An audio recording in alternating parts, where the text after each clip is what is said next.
செய்ய முடியாததெல்லாம் சொல்லவே மாட்டோம். அதுல ரொம்ப உறுதியா இருக்கிறோம். சொல்லாததை செய்வோம், அது வேற விஷயம். ஆனா செய்யறத மட்டும் தான் சொல்லுவோம். யங்ஸ்டர்ஸ், விவசாயிகள், மீனவ, இந்த மாதிரி பல திட்டங்கள் இருக்கு. எல்லாத்தையுமே நிறைவேற்றுவோம். இந்த விஜய் அதை சாத்தியமாக்கி காட்டுவான். இதை நான் ஏன் இவ்வளவு ஸ்ட்ராங்கா சொல்றேன் அப்படின்னா, மக்கள் பணத்திலிருந்து ஒரு பைசா கூட தொட வேண்டிய அவசியமே எனக்கு இல்லை. உங்களுக்கு புரியுதுங்களா? உங்களுக்கு மக்களுக்கு தப்பே நடக்காது, தப்பே நடக்க விட மாட்டேன். இப்ப நான் சொன்னேன்ல, மக்கள் காசுல இருந்து ஒரு பைசா கூட தொட மாட்டேன்னு. அதை இப்ப ஆண்டுகிட்டு இருக்கிறவங்க, இதுக்கு முன்னாடி ஆண்டவங்க தில்லா சொல்ல முடியுமா? என்னை எதிர்த்துட்டு இருக்கிறவங்களால தில்லா, கட்ஸா, கெத்தா இத சொல்ல முடியுமா? நீங்க ஒழுங்கா ஆட்சி நடத்திருந்தா பெண்கள் பாதுகாப்பு ஏன் இவ்வளவு மோசமா இருக்குது? இளைஞர்களுக்கு ஏன் வேலை வாய்ப்பு இல்லாம போச்சு? போதைப் பொருள் கலாச்சாரம் ஏன் அதிகமா இருக்கு? சட்டம் ஒழுங்கு ஏன் சரியா இல்ல? வன்முறை ஏன் தலைவரிச்சு ஆறுது? இதுக்கு உங்களால பதில் சொல்ல முடியுமா ஸ்டாலின் சார்? பதில் சொல்ல தகுதி இருக்கான்னு தான் கேட்டிருக்கணும்.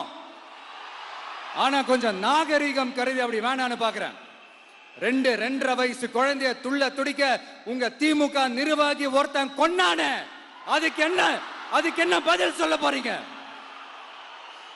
விளாத்திக்குளம் பக்கத்துல +2 படிக்கிற ஒரு பொண்ணு டாய்லெட் வசதி சரியா இல்லாம ஒரு அவசரத்துக்கு காட்டு பக்கம் போய் ஒதுங்கினாங்களே, என்னாச்சு? இந்த உலகத்தை விட்டே போயிட்டாங்க.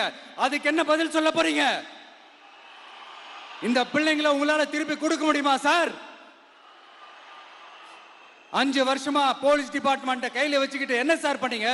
பொம்மைகள் மாதிரி வச்சு விளையாடிட்டு இருந்தீங்களா? ஒரு மனசாட்சின்றது வேணாம்.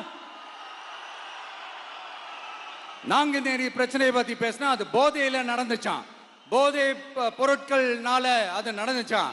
பெரிய கண்டுபிடிப்பு எங்களுக்கு தெரியாது பாரு. அது எங்களுக்கும் தெரியும், உங்களுக்கு தெரியும். கேள்வி அது இல்ல, அதை ஏன் தடுக்கலன்றதுதான் எங்களுடைய கேள்வி. இது மட்டுமா? மணலை திருடுறாங்க, மண்ணை திருடுறாங்க, மலைகளை முழுங்குறாங்க, சட்டவிரோதமா கல்குவாரி நடத்துறாங்க, மணல் மாஃபியா அது ஒரு பக்கம் நடந்துகிட்டு போகுது. இன்னொரு பக்கம் மினிஸ்டர்ஸ் கொள்ளையடிக்கிறாங்க, இன்னொரு பக்கம் குடும்பமா சேர்ந்து கொள்ளையடிக்கிறாங்க. டாஸ்மாக்ல ஊழல், நகராட்சி துறையில ஊழல், இப்படி ஊழல் ஆட்சி